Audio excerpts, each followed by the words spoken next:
हरियाणा के नतीजों से दबाव में मोदी, संघ ने कहा कुर्सी छोड़ दो। हरियाणा में बीजेपी नेताओं को भी नहीं थी जीत की उम्मीद। आखिर क्यों? हरियाणा के चुनाव परिणाम बता रहे हैं कि ब्रांड मोदी हुआ धूमिल।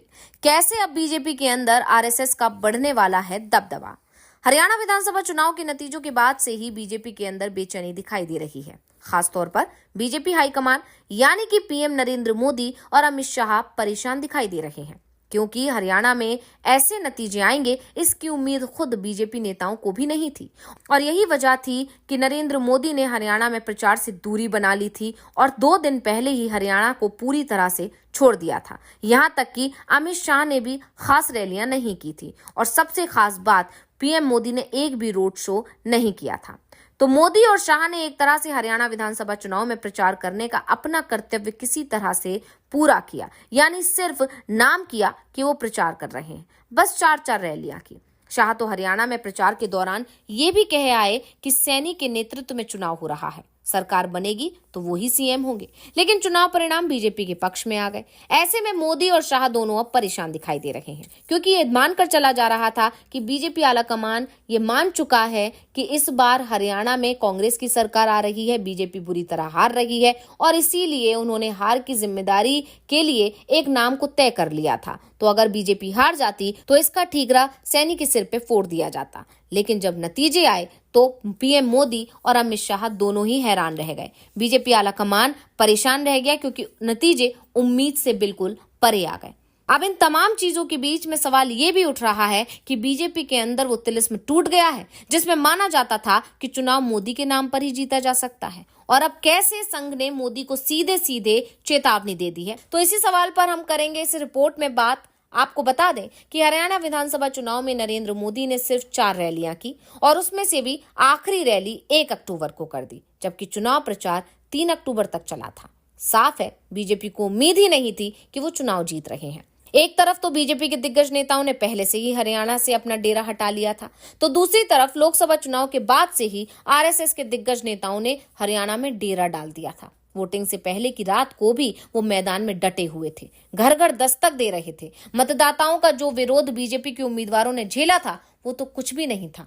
4 महीने से आरएसएस के कार्यकर्ता मतदाताओं की भड़ास निकल रही थी और इसका असर भी दिखाई दिया। लोकसभा चुनाव के समय हरियाणा में बीजेपी के हर उम्मीदवार के विरोध के वीडियो सोशल मीडिया पर वायरल हो रहे थे, लेकिन विधानसभा चुनाव में 4 से 5 उम्मीदवारों का विरोध छोड़ दिया जाए तो दूसरे किसी भी उम्मीदवार का विरोध नहीं दिखाई दिया। वो खबरें सोशल मीडिया तक आई ही नहीं, या ये भी कहा जा सकता है कि विरोध हुआ ही नहीं।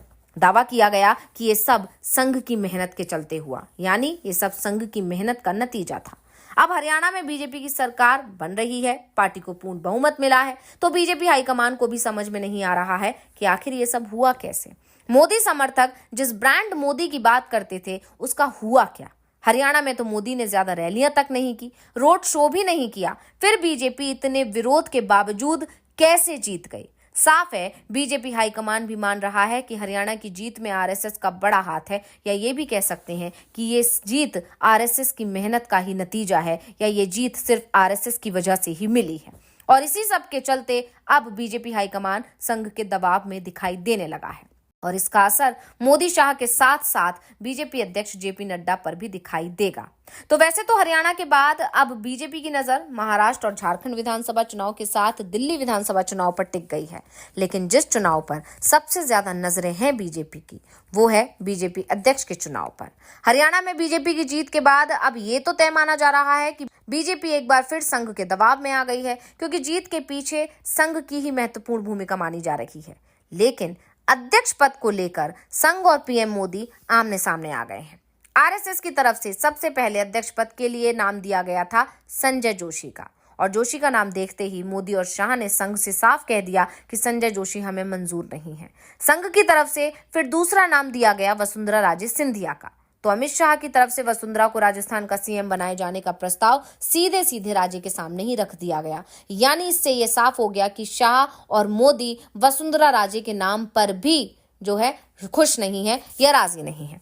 शाह और मोदी किसी भी कीमत पर राजे को पार्टी अध्यक्ष पद पर नहीं देखना चाहते, क्योंकि राजे की कार्यशैली को वो देख चुके हैं। वसुंधरा राजे सिंधिया जब 2013 से 2018 तक राजस्थान की सीएम रही थी तो वो ना तो पीएम मोदी की सुनती थी और ना ही उस समय के पार्टी अध्यक्ष अमित शाह की सुना करती थी। राज्य में सरकार चलाने के अलावा वो संगठन पर भी दबदबा बनाए हुए थी। वही राजस्थान में वही होता था जो सिंधिया चाहती थी। तो बीजेपी हाईकमान का तो वो अपने काम में हस्तक्षेप बर्दाश्त तक नहीं करती थी। और इस बार राज्य को हटाने का सबसे बड़ा कारण भी यही माना जा रहा था कि डबल इंजन की सरकार तो बन गई है, लेकिन अगर राज्य को सीएम बनाया गया तो काम उस तरह नहीं हो पाएगा जैसे दूसरे डबल इंजन राज्यों में हो रहा है। ऐसे में मोदी और शाह ने संघ को राज्य के नाम पर ही लाल झंडी दिखा दी। अब तक ये माना जा रहा था कि अध्यक्ष संघ की पसंद का होगा और मोदी शाह सिर्फ उस पर मोहर लगाएंगे, लेकिन संघ ऐसे किसी नेता को अध्यक्ष नहीं बनाएगा जिससे सरकार और संगठन की लड़ाई सड़क पर आ जाए।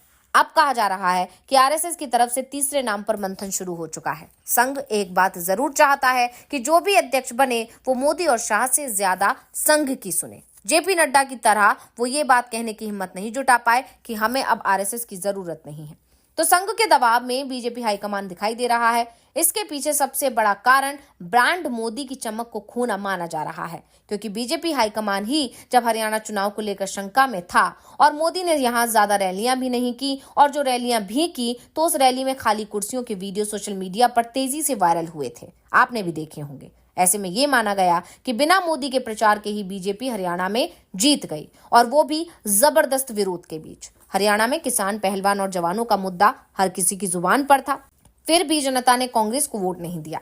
वैसे कांग्रेस ये दावा जरूर कर सकती है कि 5 साल पहले हुए विधानसभा चुनाव से उसका वोट शेयर करीब 11% बढ़ गया है, 28% से बढ़कर 39% हो गया है। सीटों की संख्या 31 से बढ़कर 37 हो गई है। लेकिन एक बात साफ है कि 5 साल पहले माहौल कांग्रेस के खिलाफ दिखाई दे रहा था, तो इस बार उसके पक्ष में दिख रहा था।